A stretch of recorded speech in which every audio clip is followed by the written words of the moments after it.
Ladies and gentlemen, over time, I've interviewed a couple of the top American drag racers, including Larry Spiderman McBride and also Steve Torrance, both of whom are top fuel guys. But I thought it might be interesting to find out a little bit more about what drag racing is all about. So to do that, we've got in touch with Keith Bartlett, who is CEO of Santa Pod, probably the most famous drag race strip outside America. Keith, how are you? Fine, thank you. And I know we've tried to do this interview a couple of times over the past couple of days. Once you were in an airport, then you were driving. You seem to get around an awful lot. Is this sort of par for the course involved in drag racing? Yeah, I mean, not only do I own Santa Pod and CEO of Santa Pod, I also run the FIA European Drag Racing Championship, the FIM European Drag Bike Championship. So, yeah, life's pretty busy. And then my wife drives in the top fuel in the championship. Two of my youngest daughters drive in some of the junior classes. So, life's pretty busy. Now, the great thing with drag racing is that it doesn't matter what you drive. There is a category, or ride for that matter, there is a category in which you can actually race. Absolutely, yeah, 100%. Right from your daily driver, you could bring it to Santa Pod to what we call a run what you brung, providing it's got an MOT and you've got insurance. You can come up and drive right down with your ordinary street daily driver and go up the track and see what you think. From there, you then step up to lower classes, slower cars in the 15 to 18 second bracket, right the way up through sportsman classes running as fast as 8 second classes and pro classes running more or less all sub 7 second runs. So there is a class for everyone. You're absolutely right. And the same applies with the bikes, not just the cars. Can you just explain a little bit about how drag racing came into existence? I mean, it goes back to America, doesn't it? Yeah, it goes back to the late 40s when the servicemen all came back from the Second World War with money in their pockets and pretty fearless after going through the Second World War, especially the people who were involved with ground crews of the Air Force and maintenance. Anybody who was apt towards mechanical stuff during the services then came home with a skill set perhaps they didn't have when they went in. They came home with money in their pockets and started building, modifying your standard road cars, and that ended up developing into kind of forms of illegal street racing. Hot rodding started to grow at that same time. About 1946, people started, modifying cars and developing the very early hot rods. That became into dry lake racing in California in the late 40s. The dry lakes and, of course, the Bonneville Salt Lake, but particularly the dry lakes, Murdoch, and one or two lakes around Southern California, dry lakes. So they raced the hot rods on there, they raced on the street, and it all began to get a bit out of hand. The speeds got very excessive on the dry lakes. The racing became quite illegal with many, many accidents, especially with hot rods and kids racing each other on the street. The next progression was into a form of organised street racing on airfields. That then evolved into organised drag racing with a designated distance of 1/4 mile. And then the classes began to develop, and then between 1948, the NHRA was formed. They then developed that racing with some national events, and by 1955 there was a few national events. There was quite a following of other events, and by the early 60s there was already the NHRA, shall we call it, World Championship, as Americans like to call any championship in sport a world championship. It's not, but there you go. But that, and it grew and developed to the sport where it is in America today, with 100,000 people at the big national events, 23 national events a year, and literally millions upon millions of dollars involved in the sport. So it's turned into a huge business in America. Europe lagged a long way behind. We began to take a similar road to development, i.e. racing on kind of a bit of illegal street racing and hot rodding, but more the sprint fraternity. We had what was called sprints for both cars and bikes, like Brighton Sprint Trials. And that developed also to where people went to airfields. Drag racing sort of came. The Americans brought over a whole team of American drag racers in 64 and 65 and 63. called the American Festival of Speed. That brought about groups of people to develop organised drag racing in England, and Santa Pod became the first organised permanent drag strip in 1966. And again, lagging some years behind America, we developed along a similar path, and that the same expansion went into Europe. But I'm bound to say this, aren't I? But yes, probably Santa Pod is by far the best known drag strip outside of America, and to be honest with you, better known than many American tracks. So, absolutely. Yeah, it's a big brand today, and the sport's really grown. I've got to get this right. Santa is because it's sort of Southern California, and Pod is for Poddington, which is the village nearby. Is that right? Yeah, there are two stories. During the Second World War, Poddington Airfield was an airfield from the 8th Air Force, the 92nd Bomb Group. There are some guys, some people that did their training in Santa Ana in California. Most of them didn't. Most were in Texas and other airfields where they trained in Florida and learned to fly. However, there was a kind of a culture grew up that Santa Ana was the first drag strip to do organised drag racing in Southern California. Some of the early aircraft crews and air crews came from Santa Ana, came to Santa Pod. The rumour is, the story goes, they nicknamed after Santa Ana, Santa Pod. And that stuck very well because Santa Ana also had drag racing in the 50s. So it made sense. But on my careful research, the majority of the pilots and crew actually didn't come from there. They came from other areas. But I prefer to keep the story going that Santa Ana, as the first drag strip, became Santa Pod because of Poddington, which you're quite right. And there is that link to the air crews of the 1943-44 period who also trained and learned to fly at Santa Ana. So there is the clear link between those two places. Santa Ana, the first drag racing strip in Southern California, and Santa Pod, the first permanent strip in Europe. Right. Santa because of Santa Ana and Pod because of Poddington. Right. Just to get things really sort of clear, I know that the rules have changed very slightly recently, whereas it used to be a quarter mile.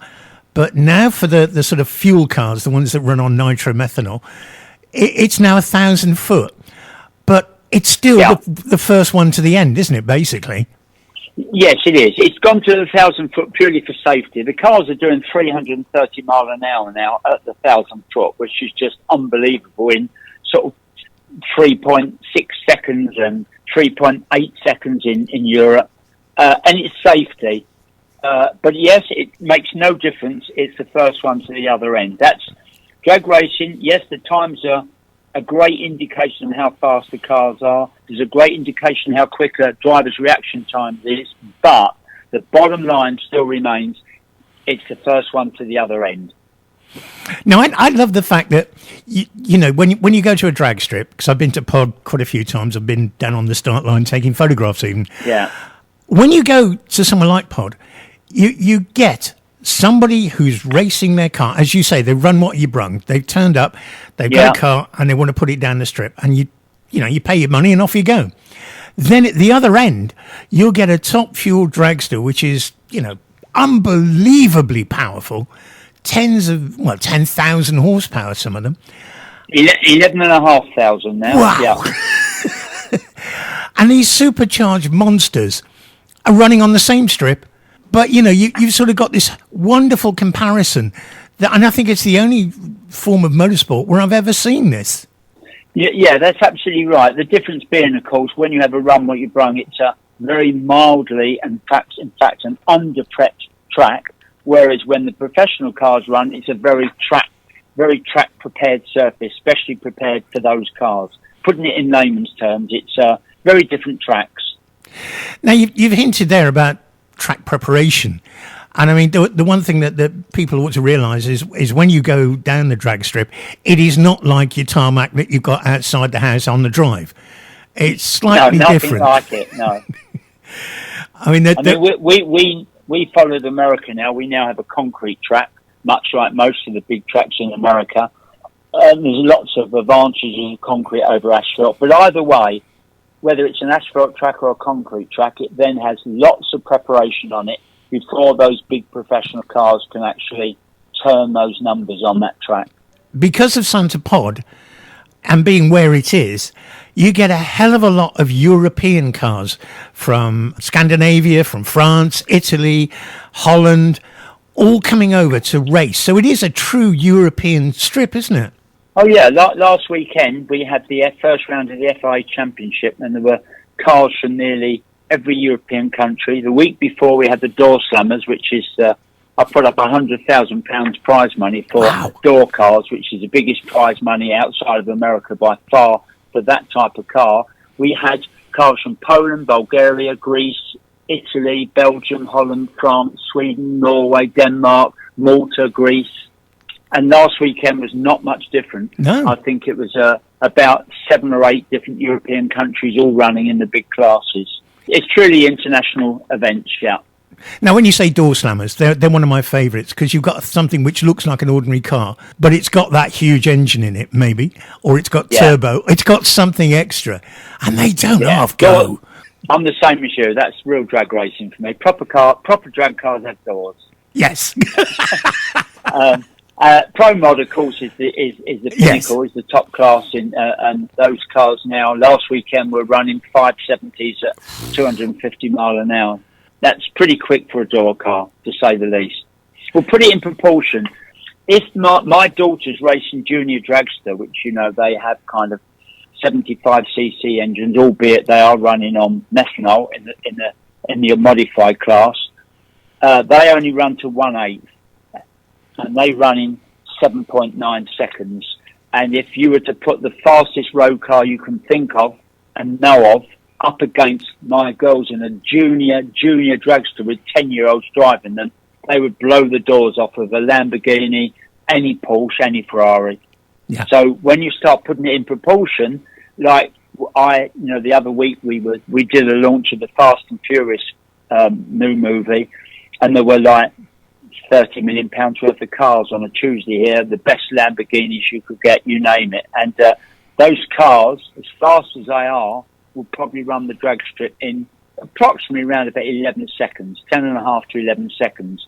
And when you think that my wife drives a top fuel dragster that does the track in 3.8 seconds, so you can imagine the difference. And in fact, if you put 2 top fuel cars on the start line, that's 22,000 brake horsepower on the start line, the equivalent of a whole 21 Formula One car field sitting on the grid. Yes. So that puts it a bit in proportion. I actually race a street car in some of the street classes in Street Eliminator, which is, quite difficult. You're running on street radials, and the cars do 200 mile an hour, and they're very fast and hard to drive.